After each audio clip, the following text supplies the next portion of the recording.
Moinsen Leute, willkommen hier zurück zu The Walking Dead Survivors. Heute gehen wir mal das Wetter-Update durch und dieses Wetter-Update ist eine grundlegende Änderung hier in diesem Spiel. Ich erkläre euch die Vor- und Nachteile dieses Updates. Ich versuche euch zu vermitteln, welches Wetter welche Auswirkungen auf euch hat. Natürlich auch mit den ganzen Erklärungen und ich würde mal sagen, wir gehen mal kurz in das Spiel rein. Und ihr seht, ich bin gerade im Spiel drinne und hier oben seht ihr bei mir schon, wir haben das aktuelle Wetter und zwar Blowing Dust. Wir können hier oben rauf tippen und wir können hier sehen, dass wir den Wettereffekt an- und ausstellen können. Ich habe den Wettereffekt jetzt an, das heißt, wir zoomen mal ganz leicht aus der Karte raus oder aus der Stadt raus und wir sehen hier den Sandsturm. Das ist der Wettereffekt. Wenn wir jetzt weiter rauszoomen, ist kein Effekt. Wenn wir jetzt in die Stadt direkt reinzoomen, ist auch kein Effekt.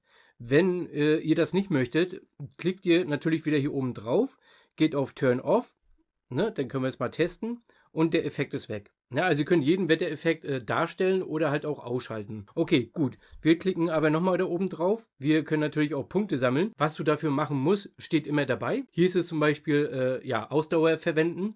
Und ihr könnt natürlich ganz viele Kisten einsammeln. Und zum Schluss gibt es hier eine Box. Und da gibt es sogar legendäre Survivor-Fragmente. 50 Stück ist eine gute Sache. Und ich würde mal sagen, schreibt mal gerne in die Kommentare, wie ihr das Update findet. Ist es gut, ist es schlecht, hat es Vor-, hat es Nachteile? Und ich würde mal vorschlagen, wir fangen auch gleich mal an, weil es gibt nämlich 5 Phasen des Wetters. Die erste Phase ist die Dry Season. Das Motto ist Wachstum, Wachstum, Wachstum. Dann kommt die Phase Cold Wave, PvP ohne Risiko. Dann kommt Harvest Season, also Wirtschaft und Effizienz. Dann kommt die Rainy Season, Massentraining. Und die Hurricane Season für All-Out War. Ja, also PvP vom Feinsten. Was die ganzen Phasen beinhalten, das erkläre ich euch jetzt. Okay, ich erkläre euch alle Wetterseasons, alle Wetterarten und wie ihr das Update am besten nutzen könnt. Okay, los geht's. Fangen wir an mit der Dry Season. Ja, das Motto ist hier Wachstum, Wachstum, Wachstum. Diese Season ist komplett auf Aufbau und schnelles Vorankommen ausgelegt. Training und Forschung kosten 10% weniger und Bauen kosten 15% weniger. Hier geht es darum, eure Base oder eure Technologie und eure Armee günstig und schnell voranzubringen. Und zwar gibt es hier auch Perioden, und zwar die Wärmeperiode. Und bei Hot bekommt ihr 40% mehr Baugeschwindigkeit, 20% mehr Forschungsgeschwindigkeit und 60% mehr Trainingsgeschwindigkeit. Also perfekt, um die ersten großen Updates durchzuführen. Dann gibt es den Sandsturm, ja, Level 1. Hier wird es richtig wild. Hier bekommt ihr 50% schnelles Bauen, 25% schnellere Forschung und 70% schnelleres Training. Dann gibt es noch den Sandsturm Level 2, der stärkste Aufbaubuff in der ganzen Season. Und zwar 60% schnelleres Bauen, 30% Forschung und 80% Training. Wenn ihr eine Season sucht, in der ihr richtig Gas geben könnt, ist das die Season. Dann haben wir die Wetter-Season Cold Wave. Hier ist das Motto PvP ohne Risiko. Die Cold Wave ist eine taktische Season, denn der globale Effekt lautet, wenn ihr andere Spieler angreift, verliert ihr nicht euren Schild. Und ihr löst keinen War Frenzy aus. Das bedeutet sicheres Angreifen ohne Konsequenzen. Hier unterscheiden wir zwischen den sonnigen Tag, Heilkosten sinken um 30%, Marschtempo erhöht sich um 60% und PvP-Limit maximal 2 Speedboots für Angriffe. Dann gibt es den Nebel. Hier gibt es 40% weniger Heilkosten, 70% schnelleres Marschtempo. PvP-Limit hier, nur ein Marschtempo-Boost. Und dann gibt es noch die Cold Wave, das ist die Hauptphase. Hier gibt es 50% weniger Heilungskosten, 80% schnelleres Marschtempo und beim PvP-Limit keine Speedboosts mehr beim Start. Ja, also eine extrem starke Zeit für taktisches PvP, keine Strafen, wenig Heilkosten, aber limitierte Boost. Okay, gut, dann gibt es die Season Harvest Season, Wirtschaft und Effizienz ist hier das Motto. In dieser Season dreht sich alles um Ökonomie und langfristige Entwicklung. Der globale Bonus hier ist 70% schnelleres Training, 25% schnellere Forschung, 50% schnelleres Bauen. Eine rundum starke Season für alle, die strukturiert spielen. Hier unterscheiden wir einmal zwischen Light Rain, also leichter Regen. Die Technologiekosten sinken um 15%. Dann gibt es Cloudy, also bewölkt. Baukosten sinken hier um 20%. Und dann gibt es die leichte Brise, ja, also Light Breeze. Trainingskosten sinken hier um 15%. Dann kommen wir mal zu der Regensaison, also Rainy Season.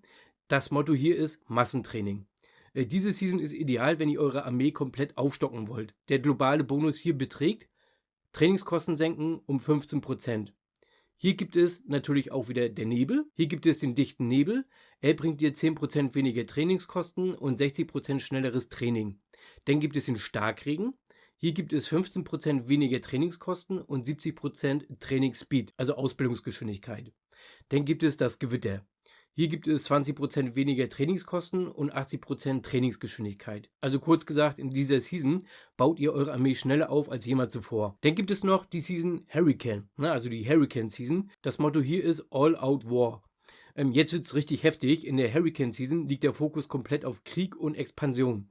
Also hier unterscheiden wir zwischen den globalen Effekt. Der globale Effekt hier ist, eure Allianz darf zusätzlich einen limitierten Expeditionsaußenposten bauen. Die Kosten betragen 0. Aber wenn sie zerstört wird, könnt ihr sie nicht wieder aufbauen. Und die Hurricane Season hat ein Spezialevent. Das heißt, unbegrenzte Power Rallies könnt ihr machen.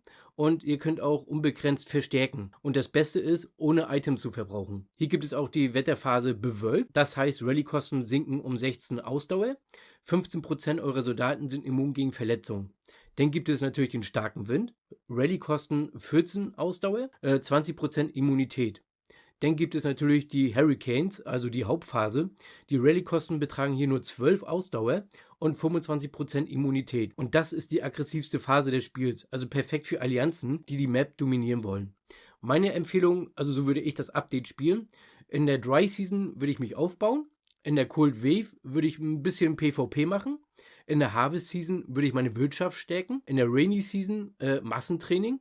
Und in der Hurricane Season komplette Krieg. Also alle gegen alle. Okay, Sultai, was sind die Vorteile dieses Systems? Also mehr strategische Tiefe. Jede Season hat klaren Nutzen. Spieler können ihren Fokus besser planen. Und PvE, PvP und allgemein die Wirtschaft werden sinnvoll getrennt.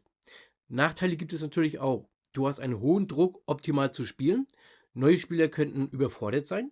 Schlechte Planung führt zu großen Nachteilen und die Allianzkoordination wird noch wichtiger. Und wie gefällt euch das Wetter-Update so? Schreibt es gerne mal in die Kommentare. Seht ihr durch? Habt ihr den Durchblick bekommen oder habt ihr noch andere Fragen? Schreibt es gerne in die Kommentare.